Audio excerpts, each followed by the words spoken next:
नमो नमः।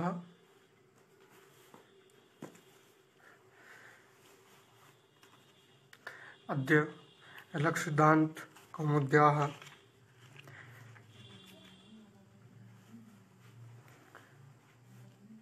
पाठः प्रारम्भः भवति। अतः भवन्तः सर्वे शीघ्रात् शीघ्रात् आगच्छन्तु।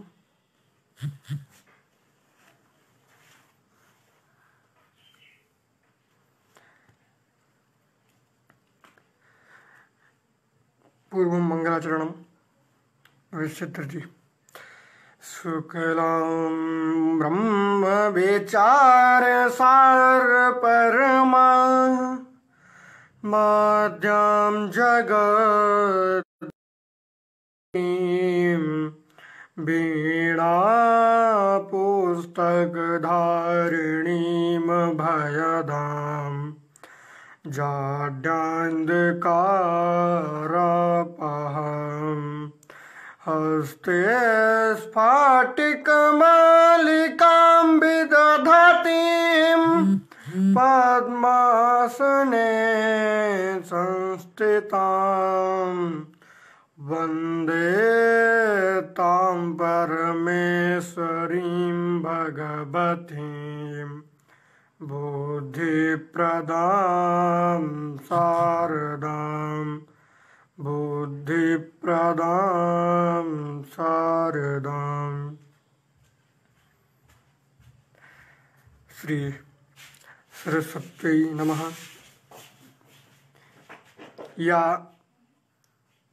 देवी वर्तते सरस्वती देवी तां शुद्धां गुण्यां सरस्वतीं देवीं नत्वा लक्ष्यसिद्धान्तकौमुद्याः पाठः प्रारम्भः।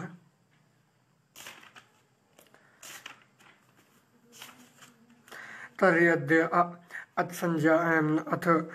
अच्सन्धिप्रकरणस्य पाठः भविष्यति, प्रारम्भः भवति। अतः भवन्तः सर्वे शीघ्रात् शीघ्रम् आगच्छन्तु। इको एणचि इकः इत्यत्र षष्ठी वर्तते। अतः एकं सूत्रं वर्तते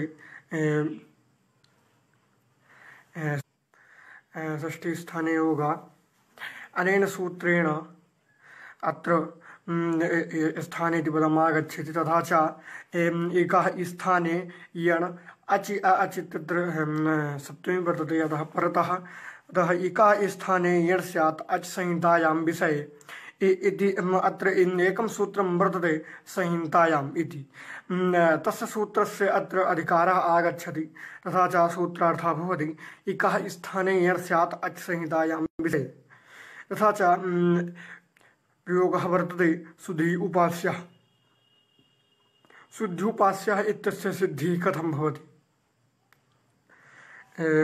तर्हि तस्य विग्रहः भवति शुद्धि धन उपास्यः।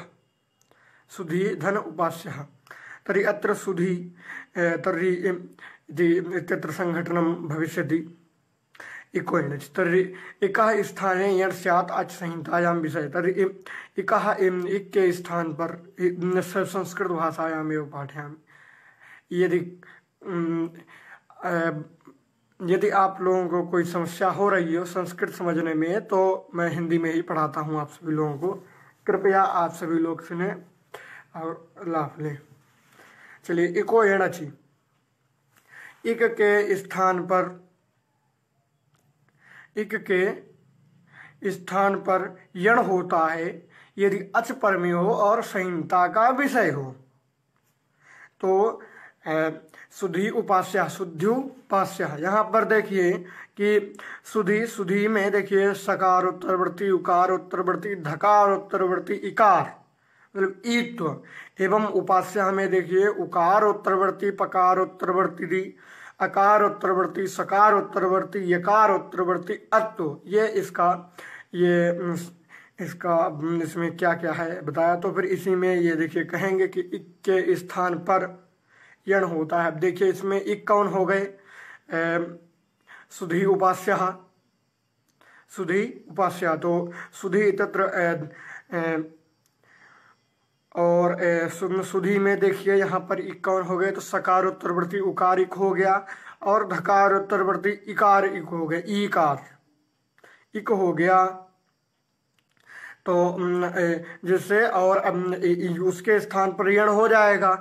और अच पर में हो तो अच पर में है, देख लीजिए अच क्या है, उपास्य घटक उकार, वह अच पर में है, तो फिर इसीलिए और संहिता का विषय भी है, क्योंकि यहाँ पर यण संधि हो रही है, इसीलिए संहिता का विषय हो गया। तो जिससे यहाँ पर सकार उत्तरवर्ती उकार और धकार उत्तरवर्ती ईकार के स्थान पर यण प्राप्त हो गया। यण का मतलब या वा रा ला, ये प्राप्त हो गए। तो अब लेकिन यहाँ पर सकार उत्तरवर्ती उकार के तो स्थान पर यण होता नहीं है, क्योंकि वो तो इष्ट नहीं है। अभी धकार उत्तरवर्ती इकार के स्थान पर ही इत्त वो यण होता है, तो फिर इसलिए यणापत्ति दोष आ जाएगा। इसलिए उस दोष का वारण करने के लिए पाणिनि जी ने सूत्र बनाया, तस्मिन्नित निर्दिष्टे पूर्वस्य। ये कहता है कि सप्तमी निर्देशेन विधीयमानम कार्यम वर्णांतरेण अव्यवहितस्य, यण के स्थान पर नहीं, इक के स्थान पर यण संधि कार्य।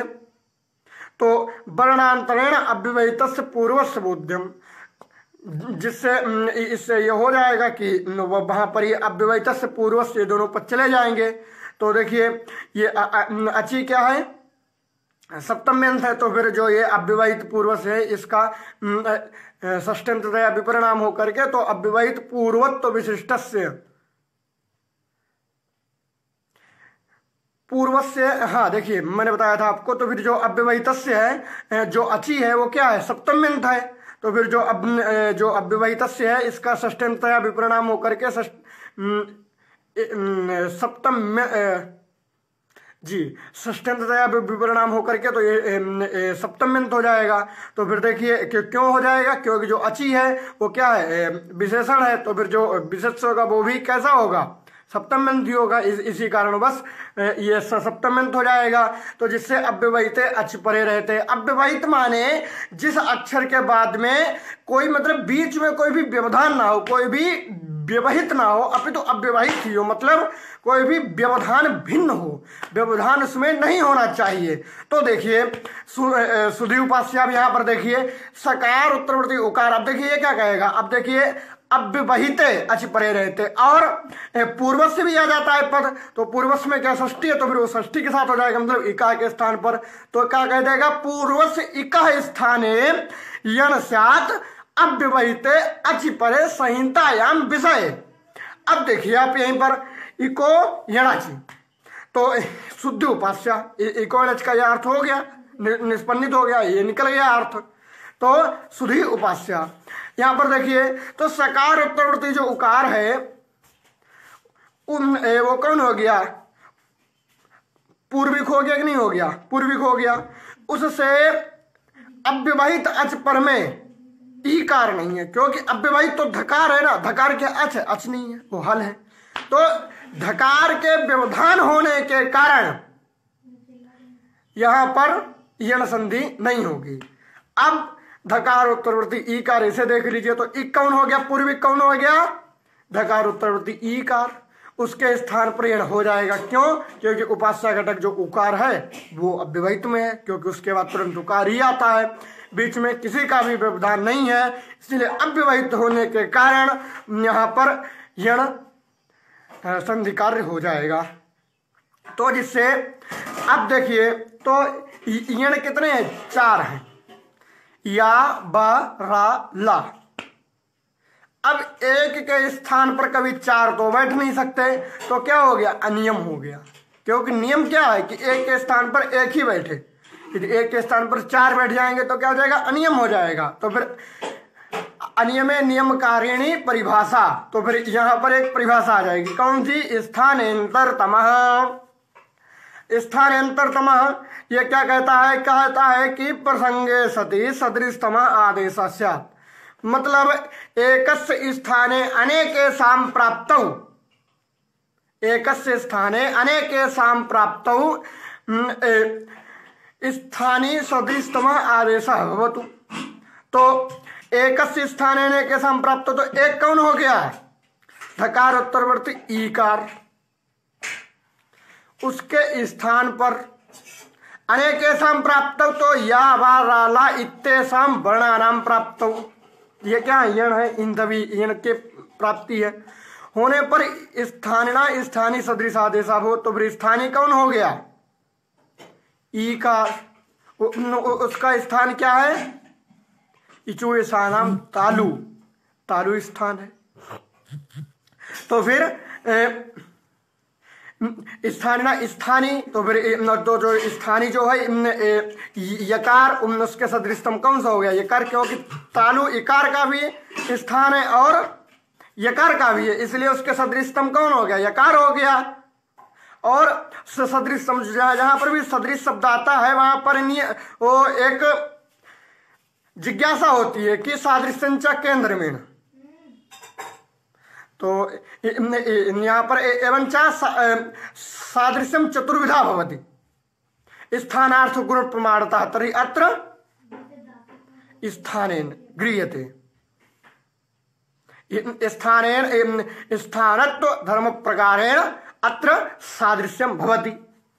अतः अत्र स्थानेन तर्हि स्थानम इकारस्य स्थानं तालु वर्तते एवं च यकारस्यापि, अतः अत्र स्थानेन सादृश्यं ग्राह्यम्। तथा च अत्र यकारो इति आदेशः भवति। तथा च स्थितिः ज्ञायते किं? सुधाया उपास्यः इति, सुधाया उपास्यः इति भवति। तथा च एवं च अग्रे चलामः। तर्हि हाँ, अब आगे चलेंगे तो स्थिति बन गई सुधाया उपास्यः। इस अवस्था में अनचचा ये सूत्र लग जाएगा। तो अनचचा यह सूत्र क्या कहता है कि अचः परस्येरो द्वेवा इस्तो ना तु अच, कहता है कि अच से अव्यवहितोत्तर, पर माने अव्यवहित उत्तर। तो देखिए अब यहां पर परस्य में षष्ठी है, तो फिर क्या हो जाएगा? अव्यवहितोत्तरस्य, मतलब अच से अव्यवहितोत्तर यर के स्थान पर द्वित्व होता है, और ना तू अच मतलब अच भाव होने पर, मतलब अच पर में ना हो तब, तो अच भावे विकल्पेन, और विकल्प से द्वित्व होता है। तो देख लीजिए, अब घटाएंगे सुधाया उपास्या इस अवस्था में। तो देखिए अब सुधाया यहां पर घटाएंगे, तो देखिए अच कौन हो गया? सकार उत्तरवर्ती उकार। उससे अव्यवहितोत्तर यर कौन हो गया? धकार।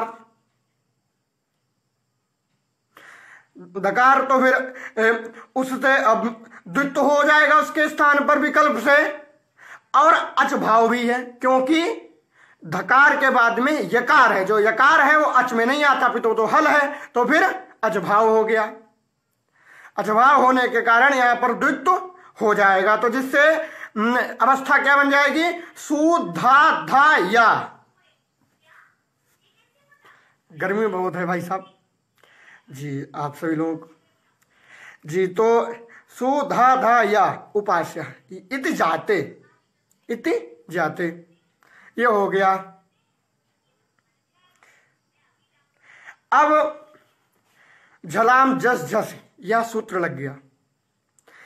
झलाम जस जस, यहां पर देखिए झलाम में षष्ठी बताया था कि जहां पर षष्ठी होती वहां पर षष्ठी स्थाने होगा, इस सूत्र से स्थाने पद आ जाता है। तो देखिए झलाम स्थाने जस भवतु अव्यवहिते झसि परतः।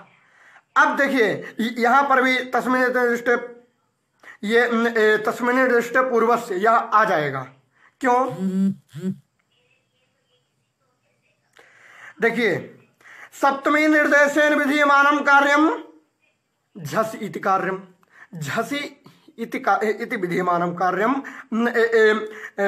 झलाम स्थाने जस भवतु इति, मतलब सप्तमी निर्देश कौन हो गया? झस, और उसके निर्देश के द्वारा जो विधिमान जो कार्य हो गया, झल के स्थान पर जस रूप कार्य, तो फिर यहां पर हो गया, इसीलिए यहां पर वर्णांतरेण अव्यवहितस्य पूर्वस्य इति पदद्वयम् आगच्छति। तो जिससे अव्यवहितस्य पूर्वस्य पद आ जाएंगे तो झस क्या ये षष्ठ्यंत है, तो जिससे यहाँ पर अव्यवहिते झस परतः और पूर्वस्य ये यहाँ पर झलाम, देखिए बहुवचनांत है तो क्या हो जाएगा पूर्वे शाम, तो पूर्वे शाम झलाम स्थाने जस भवतु अव्यवहिते झसि परतः। तो अवस्था क्या बन गई थी, सु धा धा या। इस अवस्था में देखिए झस पर में कौन सा हो गया, पहले नंबर में देखिए पूर्व झल कौन हो गया, धकार, उससे अव्यवहित झस पर में कौन हो गया, दूसरा धकार। तो पूर्व वाले धकार के स्थान पर दकार मतलब जस हो जाएगा, तो जिससे जस तो हो जाएगा, तो जिससे सु दा धा या उपास्य यह बन जाएगा। तो क्या बन गया, सु दा धा या उपास्य। अब अनोन्त्यस्य यह सूत्र लग जाएगा। यह कहता है कि षष्ठी निर्दिष्टो अंत्यस्य अलह आदेशा स्यात्। अब एक सूत्र है संयोगांतस्य लोपः। संयोगांतस्य लोपः या क्या कहता है, संयोगांतम यत् पदम तदन्तस्य लोपः स्यात्। मतलब संयोगांत मतलब जो पद तदंत को लोप होता है। अब तदंत को लोप होता है तो देखिए संयोग किसका हो गया, यकार का, सु दा धा या। इस अवस्था में संयोग किसका हो गया, यकार का, तो संयोगांत पद कौन हो गया, सु दा धा या, ये संपूर्ण पद। तदंत कौन हो गया, यही सु दा धा या, उसका लोप होने लगेगा, उसका लोप होने लगेगा, तो जिससे सूत्र लग जाएगा अनोन्त्यस्य। यह कहता है षष्ठी निर्दिष्टो अंत्यस्य अलह आदेशा स्यात्। कहा कि षष्ठी निर्दिष्ट जो, तो फिर षष्ठी निर्दिष्ट कौन हो गया, संयोगांतस्य ये, तो फिर यहाँ पर और तत्सूत्र कौन हो गया, संयोगांतस्य लोपः, वहां पर अंत्यस्य ला, ये दोनों पद चले जाएंगे, तो सूत्र का अर्थ क्या हो जाएगा, संयोगांतम यत् परम तदन्तस्य अंत्यस्य अलाय स्थाने लोपः भवतु। तो देखिए संयोगांतम यत् परम कौन हो गया, सु दा धा या, तदंत कौन हो गया ही, तो उसका अंत्यल कौन हो गया, यकार, उसके स्थान पर लोप प्राप्त हो गया। अब एक वार्तिक यणः प्रच्छेदो वाच्य,